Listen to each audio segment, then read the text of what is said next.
দিল্লির যন্তর মন্তরে আন্দোলনকারী পরীক্ষার্থী ও ছাত্রছাত্রীদের উপর পুলিশের লাঠিচার্জ এবং ধারাবাহিক নিট প্রশ্নপত্র ফাঁসের ঘটনায় ও শিক্ষা ব্যবস্থার দুর্নীতির অভিযোগে তুলে দাসপাড়া এলাকায় প্রতিবাদে রাস্তায় নামল ককরোচ। এ ঘটনাকে কেন্দ্র করে উত্তাল হয়ে উঠল উত্তর দিনাজপুর জেলার চোপড়া ব্লকের দাসপাড়া এলাকা। বুধবার স্থানীয় ছাত্রছাত্রী ও যুব সমাজের যৌথ উদ্যোগে আয়োজিত হল এক বিশাল প্রতিবাদ মিছিল। বৃষ্টি উপেক্ষা করেই এদিন দাসপাড়া পীর সাহেব মোড় থেকে মিছিলটি শুরু হয়। জাতীয় পতাকা ও ব্যানার হাতে বহু ছাত্র যুব এই প্রতিবাদ মিছিলে পা মেলান। মিছিলটি এলাকার বিভিন্ন পথ পরিক্রমা করে লালবাজারে গিয়ে শেষ হয়। প্রতিবাদীদের মূল দাবি, দেশের শিক্ষা ব্যবস্থাকে ক্রমাগত কলঙ্কিত করা হচ্ছে এবং প্রশ্নপত্র ফাঁসের মাধ্যমে লক্ষ লক্ষ ছাত্রছাত্রীর ভবিষ্যৎ নষ্ট করা হচ্ছে। এই ঘটনায় কেন্দ্রীয় শিক্ষামন্ত্রী ধর্মেন্দ্র প্রধানের অবিলম্বে ইস্তফা দাবি করেন আন্দোলনকারীরা। নূরজামান বলেন, দিল্লির যন্তর মন্তরে টানা আন্দোলন চালিয়ে যাওয়া পরীক্ষার্থীদের উপর যেভাবে পুলিশ অকথ্য অত্যাচার চালিয়েছে তার তীব্র ধিক্কার জানায়। শিক্ষার্থীদের কণ্ঠরোধ করতে যেভাবে কেন্দ্রীয় বাহিনী ও পুলিশ লাঠিচার্জ করছে তা স্বাধীন দেশে মানা যায় না। দেশের সম্প্রীতি ও শিক্ষা ব্যবস্থা রক্ষার লড়াইয়ে সমস্ত ছাত্র যুবদের রাস্তায় নামতে হবে। সোনম সুলতানা জানান, আমি নিজে একজন নিট পরীক্ষার্থী। অত্যন্ত আর্থিক প্রতিকূলতার মধ্যে বাবা মায়েরা পড়াশোনার খরচ চালান, কিন্তু বছর জুড়ে পড়াশোনা ও পরিশ্রমের পর প্রশ্নপত্র লিক হয়ে যায়। এর ফলে চরম মানসিক চাপে ভুগতে হয় আমাদের। শিক্ষা ব্যবস্থা পুরোপুরি ভেঙে পড়েছে। অবিলম্বে কেন্দ্রীয় শিক্ষামন্ত্রীর ইস্তফা এবং স্বচ্ছ শিক্ষার পরিবেশ ফেরাতে হবে। অনিকেত দে বলেন, পুলিশের লাঠিচার্জে সাধারণ ছাত্রছাত্রীদের রক্তাক্ত হতে হচ্ছে। এটি একটি নির্মম অত্যাচার। আজকের সমাজে মনে হচ্ছে শিক্ষার্থীদের পড়ার বা অধিকার চাওয়ার কোনো সুযোগ দেওয়া হচ্ছে না। সমস্ত সাধারণ ছাত্রছাত্রীকে ঐক্যবদ্ধ হয়ে এই অন্যায়ের বিরুদ্ধে পথে নামার আহ্বান জানাচ্ছি। মিছিল শেষে আন্দোলনকারীরা হুঁশিয়ারি দেন, সাধারণ ছাত্রছাত্রী যাদের আমাদের যে বিচার ব্যবস্থা আমাদের দাগিয়ে দিয়েছে ককরোচ হিসেবে, আমরা ককরোচরা আজ মিছিল বের করেছি। আজ আমরা এই দাসপাড়া পীর সাহেব মোড় থেকে লালবাজার পর্যন্ত একটা পথসভা করে মিছিল করে পথসভা করছি। এটার উদ্দেশ্য হলো, আপনারা দেখেছেন বিগত দিনে বহুবার আমাদের নিট পেপার লিক করেছে এবং আমাদের এই মোদি আমলে এই বেহাল দশা শিক্ষার, ঠিক আছে, সেটার বিরুদ্ধে আমরা আজকে পথে নেমেছি।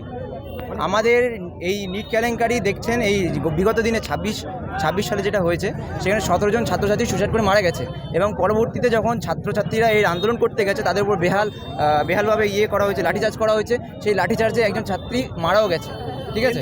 শিক্ষামন্ত্রী পদত্যাগ চাইলেন কি? হ্যাঁ, আমরা ধর্মেন্দ্র প্রধানের অবিলম্বে পদত্যাগ চাইছি এবং তাই শুধু নয়, আমরা চাইছি এইটার জবাব আমাদের প্রধানমন্ত্রীকে দিতে হবে। ছাত্রছাত্রীরা পদত্যাগের দাবিতে সংসদ অভিযান করছিল, সেখানে লাঠিচার্জ, পুলিশের লাঠিচার্জ, বিষয়টা কিভাবে দেখছেন? এইটা দেখবেন, একটা নির্মম অত্যাচার করছে আমাদের পুলিশ আমাদের উপরে। ছাত্রছাত্রীদের তারা মানুষই মনে করছে না। এখন আমাদের এই সমাজে মনে হচ্ছে যেন ছাত্রছাত্রীদের পড়াশোনার কোনো অধিকারই নেই।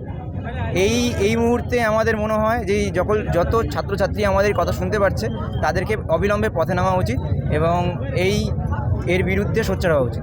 জুলাই আমাদের 20 জুলাই যে আমাদের প্রোটেস্ট করা হয়েছিল যন্তর মন্তর, অনেক দিন ধরে আমাদের বিজ্ঞান যাকে নিয়ে 3 Idiots ফিল্ম হয়েছিল, সোনাম ওয়াংচুক, তিনি অনেক দিন ধরে, বিগত 20 দিন ধরে তিনি যন্তর মন্তরে অনশনরত অবস্থায়, তাকে সেখান থেকে পুলিশ অকর্তভাবে এবং সকাল 7:30 নাগাদ তাকে 19 জুলাই হয়তো সেখান থেকে নিয়ে যায়। এবং যন্তর মন্তর থেকে আমাদের সোনাম ওয়াংচুক একটা দাবি ছিল যে তিনি 20 জুলাই সেখান থেকে সংসদ ভবন ছিল এই আর কি প্রতিবাদ আর কি মিছিল বের করেছিল। সেই প্রতিবাদ মিছিলে সকল ছাত্রছাত্রী, ভারতবর্ষের যত সমস্ত ছাত্রছাত্রী গিয়েছিল সেখানে। এবং তার পাশাপাশি ছাত্ররা যখন যায়, ছাত্রদের সঙ্গে পুলিশের যে অকথ্য অত্যাচার, যেমন যেভাবে সন্ত্রাসদের বিরুদ্ধে যেভাবে একজন ইন্ডিয়ান পুলিশ বা ইন্ডিয়ান আর্মি যেভাবে গুলি বন্দুক টানি করে সামনে ধরে রাখে, সেভাবে ছাত্রদের উপর অকথ্য অত্যাচার করেছে এবং লাঠিচার্জ করছে। এবং তার পাশাপাশি আমাদের এক মহিলা ছাত্রীকে সেখানে হয়তো মেবি এখন তিনি মৃত্যুবরণ করেছে। মানে একটা বিষয় আপনি বললেন যে ছাত্রছাত্রীদের উপর পুলিশ অত্যাচার করেছে, কোথাও কি কোনো দিক থেকে মনে হচ্ছে যে শিক্ষা ব্যবস্থাকে কেন্দ্রীয় সরকার হত্যা করতে চাইছে?